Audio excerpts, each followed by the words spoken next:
وهو الذي يقبل التوبة عن عباده ويعفو عن السيئات. صدق الله مولانا العظيم. قال النبي صلى الله تعالى عليه وسلم: لا يؤمن أحدكم حتى أكون أحب إليه من والده وولده والناس أجمعين. صدق رسوله النبي الكريم ونحن على ذلك من الشاهدين والشاكرين والحمد لله رب العالمين. مولاي يا ربي صل وسلم وبارك عليه. مسجد সম্মানিত মুসল্লিন কিরাম ও নিজাম হাজিরানে মুসল্লিগান পর্দার আড়ালে পর্দানশীল মুসলিম মুসলমান মা ও বোনেরা, আসসালামু আলাইকুম ওয়া রাহমাতুল্লাহি ওয়া বারাকাতুহু। ওয়া আলাইকুম আসসালাম ওয়া রাহমাতুল্লাহি। মহান আল্লাহ রাব্বুল আলামিনের দরবারে লাখ কোটি অপরন্ত অগণিত বেইন্তেহা বেশুমার সিজদা ও শুকরিয়া আদায় করছি যে মহান রব্বুল আলামিন আমাদেরকে মাহে জিলহজ মাসের দ্বিতীয় জুমা আদায় করার জন্য মসজিদে আসার বসার তৌফিক দান করেছেন।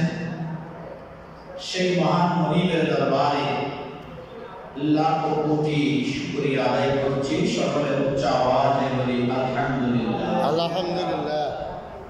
অসংখ্য গণিত লক্ষ কোটি দরুদ সালাম এর হাদিয়া পেশ করছি মানবতার মুক্তির দূত সাইয়্যিদুল মুরসালিন ইমামুল মুরসালিন নূরে মুজাসসাম নবী মুহাম্মদুর রাসূলুল্লাহ সাল্লাল্লাহু আলাইহি ওয়াসাল্লামের নূরানী দরবারে যে প্যারা হাবিব সরকারে মুস্তাফা সাল্লাল্লাহু আলাইহি ওয়াসাল্লামের ওসিলায় আল্লাহ আমাদেরকে দামি উম্মত বানিয়েছেন। আবার বলি আলহামদুলিল্লাহ, আলহামদুলিল্লাহ।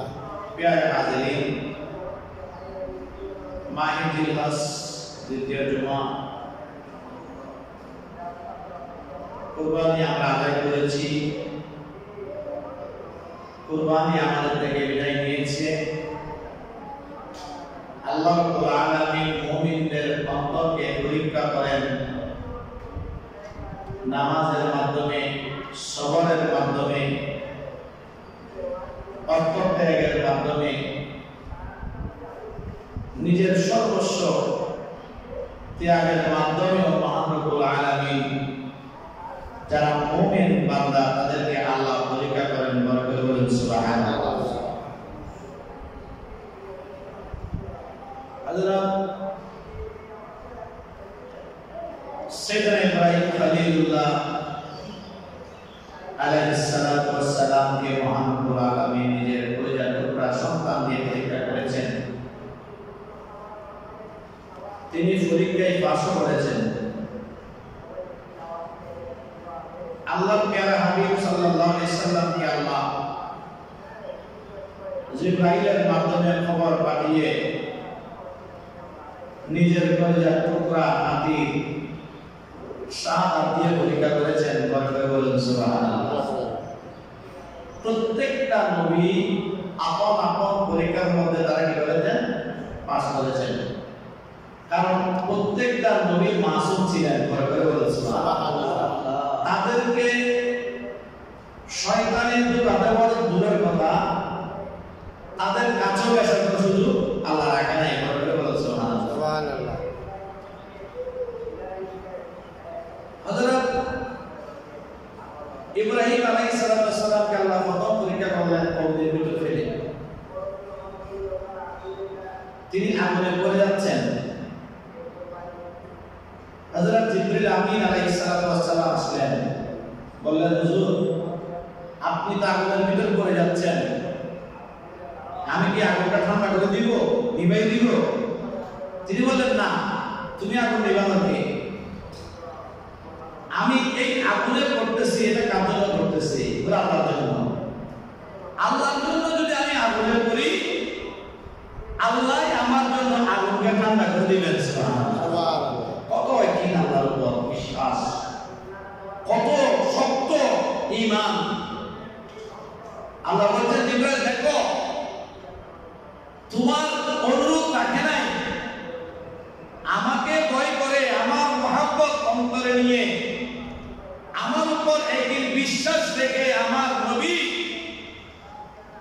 আগুনের মধ্যে পড়তেছেন। যাও জিবরাইল, আমার ইব্রাহিম খলিলকে এই আয়াতে কারিমা শিক্ষা দিয়ে দাও যে আমার খলিলকে বলতে বলো, ইয়া নারু কুনি বারদান ওয়া সালামান আলা ইব্রাহিম, এই আগুন তুমি আমার ইব্রাহিম খলিলুল্লাহর জন্য এয়ার কন্ডিশন হয়ে যাও। সুবহানাল্লাহ। ইব্রাহিম হযরত ইব্রাহিম খলিলুল্লাহ আগুনের মধ্যে পড়লেন, সেখানে কুরসি হলো, ফুলের বাগানের মতো বাগান হয়ে গেল, তিনি সেখানে গিয়ে আরামে বসে আছেন। বড় করে বলুন সুবহানাল্লাহ। নমরুদ বলল, এবারও তো ইব্রাহিমকে আমরা কিছু করতে পারলাম না। সাইয়েদনা ইব্রাহিম খলিলুল্লাহ আলাইহিস সালাতু ওয়াস সালাম উনি এমন আল্লাহর প্রতি অগাধ বিশ্বাস ছিল, ওনার জীবনে উনি কোনোদিন মূর্তি পূজায় অংশগ্রহণ করেন নাই। সুবহানাল্লাহ। সবাই এক জায়গায় যাচ্ছে দাওয়াত খাওয়ার জন্য, ইব্রাহিম খলিলুল্লাহ বলছেন আমি যাব না, তোমরা যাও। বলে তাহলে একটা কাজ করি, তুমি একটু মূর্তিগুলোর দিকে লক্ষ্য রাখিও, এগুলোর দায়িত্ব তোমাকে দিয়ে গেলাম। ইব্রাহিম খলিলুল্লাহ আলাইহিস সালাতু ওয়াস সালাম শিশু বয়স, কিন্তু তিনি নবী, তিনি উঠান নিয়ে সমস্ত মূর্তিগুলোকে কেটে টুকরো টুকরো করে মাটির মধ্যে মিশিয়ে দিলেন। কুটারটা নিয়ে বড় মূর্তির গায়ের মধ্যে, গলার মধ্যে, কাঁধের মধ্যে ঝুলিয়ে রাখলেন। সবাই যখন আসতে বলতেছে, কিরে অবস্থা কেন, এই কাজ কে করলো? তিনি বললেন, কেন কে করলো কেন? তোমাদের বড় মূর্তি তো রয়েছে, তার কাঁধের উপর তো কুটার দেখতেছি, সেই মনে হয় সবাইকে টুকরা টুকরা করেছে। তারা বলল, কি বলে এগুলা? এই মূর্তি কেমন অন্য মূর্তিকে কোবাবে, তার ভিতরে প্রাণ নাই। ইব্রাহিম খলিলুল্লাহ বলছেন, এমন মূর্তিকে তোমরা খোদা হিসেবে গ্রহণ করেছো যার ভিতরে প্রাণ নাই, যে তোমাদেরকে রক্ষা করার ক্ষমতা নাই, যে নিজেকে রক্ষা করার ক্ষমতা নাই, তাকে কেন তোমরা প্রভু হিসেবে মেনে নিয়েছো? বড় করে বলি সুবহানাল্লাহ। বলে না, এই মূর্তি প্রভু হতে পারে না। প্রভু তিনি তো বান্দাকে রক্ষা করেন। সুবহানাল্লাহ। প্রভু তিনি, যার কোনো আকার নাই, যার কোনো শরীর নাই, যাকে মাথা যায় না, যাকে লম্বা বেটে বলা যায় না, জীবন মোটা বলা যায় না, নিরাকার ভাবে ওয়াহদাহু লা শারীকা লা, যিনি রয়েছেন তিনি হচ্ছেন আমি ইব্রাহিমের প্রভু। বড় করে বলুন সুবহানাল্লাহ। সেই ইব্রাহিম খলিলুল্লাহ আগুনের ভিতর পড়ার পরেও তিনি বলছেন, আল্লাহ তো আমাকে রক্ষা করেছেন, শুধু রক্ষা করেছেন তা নয়, আল্লাহ জ্বলন্ত অগ্নিকে আমি ইব্রাহিমের জন্য এয়ার কন্ডিশন করেছেন। বড় করে বলুন সুবহানাল্লাহ। এজন্য ইব্রাহিম আলাইহিস সালাতু ওয়াস সালামের উপাধি হচ্ছে খলিলুল্লাহ, আল্লাহ বন্ধু, আল্লাহ কি। আর আমার নবীর নাম হাবিবুল্লাহ। হাবিবুল্লাহ মানেও আল্লাহর বন্ধু, খলিলুল্লাহ মানেও আল্লাহর বন্ধু। তো এর মধ্যে পার্থক্য আছে, দুইটা দুই শব্দ, দুই রকম শব্দ, অর্থ কিন্তু এক, কিন্তু অন্তরে পার্থক্য হচ্ছে খলিলুল্লাহ ওই বন্ধুকে বলা হয় যিনি সদা সর্বদা মহান রবকে রাজি করার জন্য, খুশি করার জন্য নিজের সমস্ত কিছুকে বিলিয়ে দিতে, ত্যাগ করতে দ্বিধাবোধ করেন না। আর হাবিবুল্লাহ ওই বন্ধুকে বলা হয় যে বন্ধুকে রাজি করার জন্য স্বয়ং মহান রব্বুল আলামিন ব্যস্ত থাকেন। আল্লাহ আমার রাসূলকে বলছেন, রাসূল আপনি কি চান? রাসূল বলছেন, কিছুই তো চাই না, রব্বি হাবলি উম্মতি, উম্মতগুলো আমাকে দিয়ে দেন। সুবহানাল্লাহ। অনেকে এর অপেক্ষা করে, রব্বি হাবলি উম্মতি মানে রাসূল নাকি বলেছেন আমার উম্মতের গুনাহ মাফ করে দাও, এই কথা বলেন নাই। রাসূল রব্বি হাবলি উম্মতি শব্দের অর্থ হচ্ছে আল্লাহ হাবলি গুলোকে উম্মতের গুলো তো মাপ চেয়েছেন, কিন্তু এটার অর্থ সেটা নয়। এটার অর্থ হচ্ছে যে এই আমার প্রভু, এই আমার রব, আমার উম্মত গুলোকে আমাকে দিয়ে দাও, আমার উম্মতের জিম্মাদার আমাকে করে দাও। সুবহানাল্লাহ। এটা রাসূল দুনিয়াতে এসে সর্বপ্রথম মা আমিনা রাদিয়াল্লাহু তাআলা আনহা রহম মুবারক থেকে যখন জমিনে তশরীফ আনলেন, হযরত মা আমিনা বলতেছেন, আমি দেখলাম আমার সন্তান মুহাম্মদ রাসূলুল্লাহ সাল্লাল্লাহু আলাইহি সাল্লামের ঠোঁট মুবারক গুলো নড়াচড়া করতেছে। আমি মনে করলাম আমার সন্তান কান্না করতেছে, দেখতেছি না আমার সন্তানের, আমি যখন কান মুবারকটা আমার সন্তানের ঠোঁট মুবারকের মধ্যে কাছে নিলাম, আমি শুনতে পেলাম রব্বি হাবলি উম্মতি বলে বলে সুবহানাল্লাহ। স্বাভাবিক যে সন্তানের মতো কান্না করতেছেন না। এজন্য আমার নবীকে আল্লাহ যখন বানিয়েছেন, নবী হিসেবে বানিয়েছেন। কি হিসেবে? নবী হিসেবে বানিয়েছেন। আমার নবীর নবুয়ত কখন থেকে? আমার নবী যখন আমার নবীর নবুয়ত তখন আমার নবী জমিনে আসার পরে 40 বছর বয়স যখন পূর্ণ হলো, আমার নবী নবুয়ত প্রকাশ করতে আরম্ভ করলো। সুবহানাল্লাহ। 40 দিন, 40 বছর, এগুলো খুব গুরুত্বপূর্ণ।